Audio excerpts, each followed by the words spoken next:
আল কোরআনের বাণী সৌজন্যে কমিউনিটি ব্যাংক। আউযু বিল্লাহি মিনাশ শাইতানির রাজীম। বিসমিল্লাহির রহমানির রহিম। ওয়াল আসর ইন্নাল ইনসানা লাফী খুসর إلا الذين آمنوا وعملوا الصالحات وتواصوا بالحق وتواصوا بالصبر صدق الله مولانا العظيم.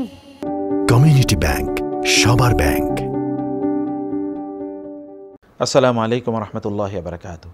বিসমিল্লাহ ওয়াসসালাতু ওয়াসসালামু আলা রাসূলিল্লাহ ওয়া আলা আলিহি ওয়া আসহাবিহি ওয়া মাওয়ালা, আম্মা বাদ। অসাধারণ একটি তেলাওয়াত আমরা শুনেছি। সূরাতুল আসর কোরআন কারীমের সবচেয়ে ছোট সূরা, কিন্তু সবচেয়ে দামি সূরা।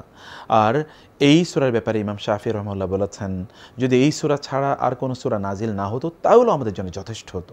এবং এই কারণে সাহাবায়ে কেরাম রাদিয়াল্লাহু তাআলা আনহুম আজমাইন তারা পরস্পরের সাথে সাক্ষাৎ হলে এই সূরাটি শুনিয়ে তারপরে তারা বিদায় নিতেন। সুবহানাল্লাহ, এর মধ্যে কি আছে? মণিমুক্তা আছে।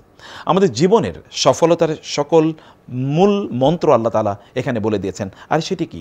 সেটি হলো আল্লাহ সুবহানাহু ওয়া তাআলা বলেছেন ওয়াল আসরি, সময়ের শপথ করে আল্লাহ তাআলা বলেছেন। সময়ের শপথ করে তিনি কি বললেন? ইন্নাল ইনসানা লাফী খুসর, নিশ্চয় মানুষ ক্ষতির মধ্যে নিমজ্জিত আছে। ইন্নাল ইনসানা, নট ইন্নান নাসা, প্রত্যেকটা মানুষ ক্ষতির মধ্যে নিমজ্জিত। কী কারণে? সময়ের কারণে। মানে কি?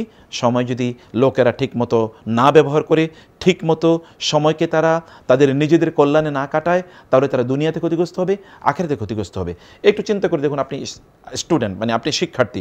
এই শিক্ষা জীবনে আপনি যদি আপনার সময়টা ঠিকমতো কাজে না কাটান, আপনি যদি ঠিকমতো পড়াশোনা না করেন, এক্সামে ঠিকমতো আপনি পারফর্ম না করেন, তাহলে হবে কি? আপনি পরবর্তী কর্মজীবনে আপনি কি সাফার করবেন। আপনি একজন ব্যবসায়ী, আপনি ঠিকমতো আপনার ব্যবসার সময় দিলেন না, তাহলে আপনি সাফার করবেন। আপনি একজন গৃহিণী, আপনি আপনার সন্তানের পেছনে সময় দিলেন না, এরা পরবর্তীতে তারা উচ্ছন্নে যাবে এবং আপনি সাফার করবেন।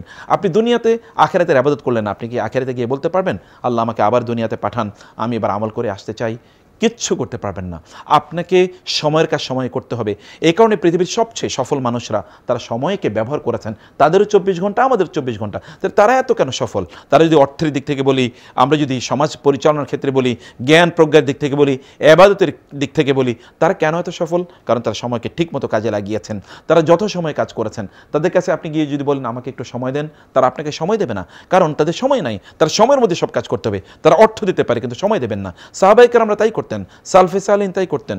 সময়কে তারা উত্তমভাবে ব্যবহার করতেন। আপনারা উত্তমভাবে সময় ব্যবহার করুন প্লিজ, তাইলেই আমরা সফল হতে পারবো। আদারওয়াইজ আমরা কিন্তু চিরন্তন ক্ষতির মধ্যে নিমজ্জিত রয়েছি। আর এই ক্ষতি থেকে বাঁচার জন্য সময়ের মধ্যে আমরা কী কাজ করবো? আল্লাহ তাআলা 4টা কাজের কথা বলেছেন।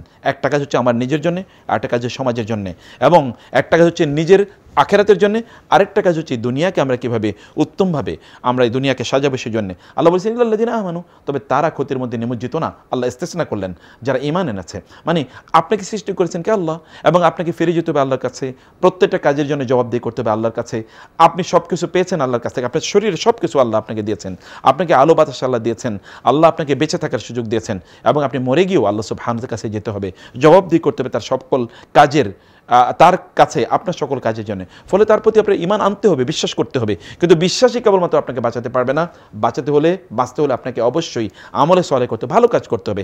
আপনাকে আল্লাহর ইবাদত যেগুলো, সেগুলো কাজ আপনাকে করে যেতে হবে। কল্যাণকর কাজ করতে হবে। মানুষের ক্ষতি সাধন করা যাবে না, মানুষের কল্যাণ করতে হবে, সমাজের কল্যাণকর কাজ করতে হবে। আপনার সন্তানদের প্রতি আপনাকে সময় দিতে হবে।